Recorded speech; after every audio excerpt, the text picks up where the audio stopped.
প্রিয় শিক্ষার্থীবৃন্দ, আসসালামু আলাইকুম। টিচিং কেয়ারের পক্ষ থেকে আমি সুমন স্যার।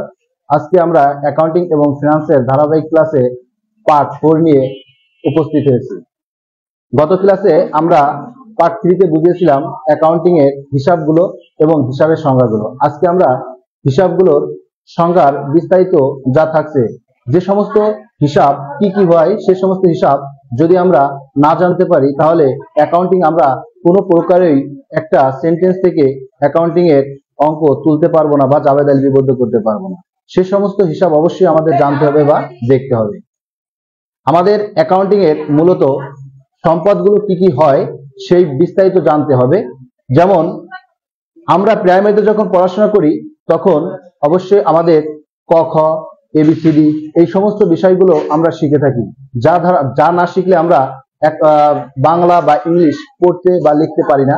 ঠিক অ্যাকাউন্টিং সাবজেক্টেও যে সমস্ত অক্ষরগুলো না শিখলে অ্যাকাউন্টিং এর আমরা কোনো হিসাবকে খাতায় লিপিবদ্ধ করতে পারবো না। তাহলে দেখা যাক আমাদের হিসাবগুলো কি কি হয়।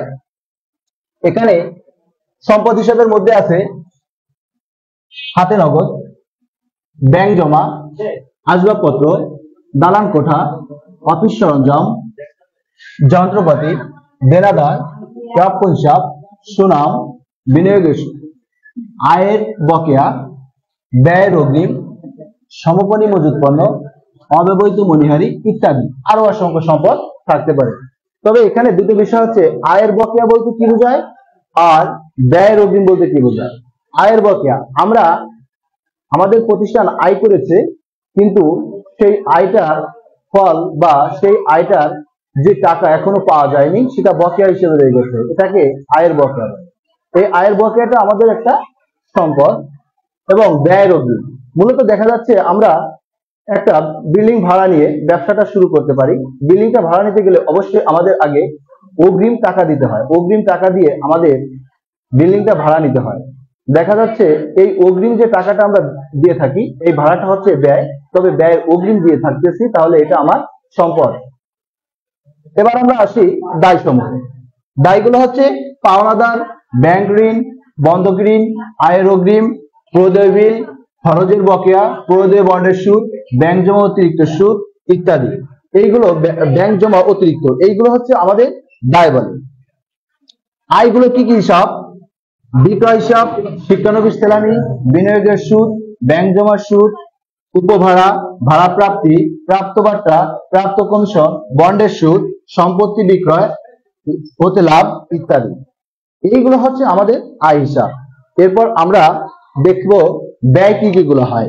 ব্যয়গুলো হলো, দেখা যাচ্ছে করায়, বেতন, ভাড়া, মজুরি, ডক চার্জ, আমদানি শুল্ক, রপ্তানি শুল্ক, পরিবহন, বীমা সেলামি, যাতায়াত খরচ, বিক্রয়, কমিশন, প্রদত্ত কমিশন, অবচয়, অনাদায়ী পাওনা, কর ও অভিকর, ডক চার্জ, ডাকতার, বিজ্ঞাপন, বীমা এবং মণিহারি ইত্যাদি।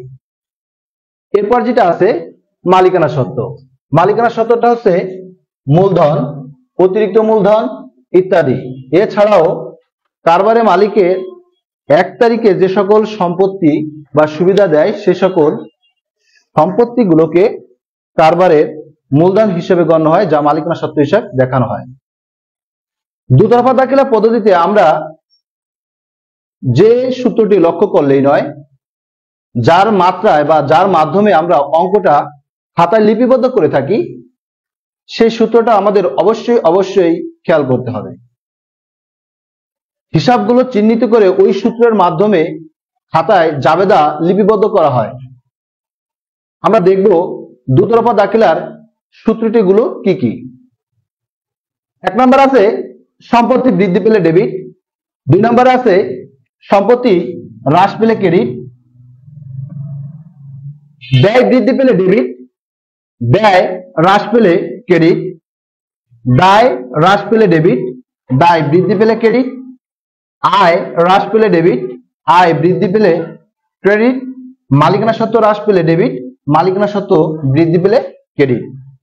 যে সকল হিসাবগুলো শিখে আমাদের খাতায় জাবেদায় এন্ট্রি করতে হয়, সেই এন্ট্রি করার সূত্র হচ্ছে এই দুতরফা দাখিলা পদ্ধতি নিয়ম নীতি।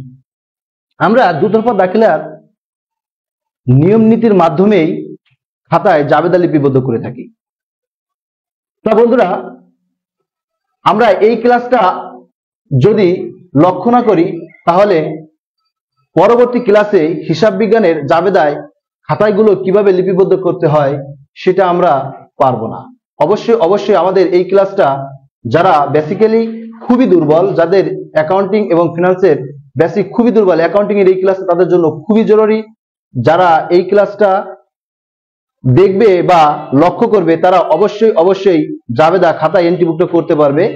যে সকল জাবেদাগুলো বা যে সকল লেনদেনগুলো খাতায় লিপিবদ্ধ করতে হবে সে সকল লেনদেন বা জাবেদা ক্লাসগুলো আমাদের এই ক্লাসকে ভিত্তি করে আগামী ক্লাসে খাতায় উপস্থাপন করব। আপনারা সবাই দেখবেন ইনশাআল্লাহ।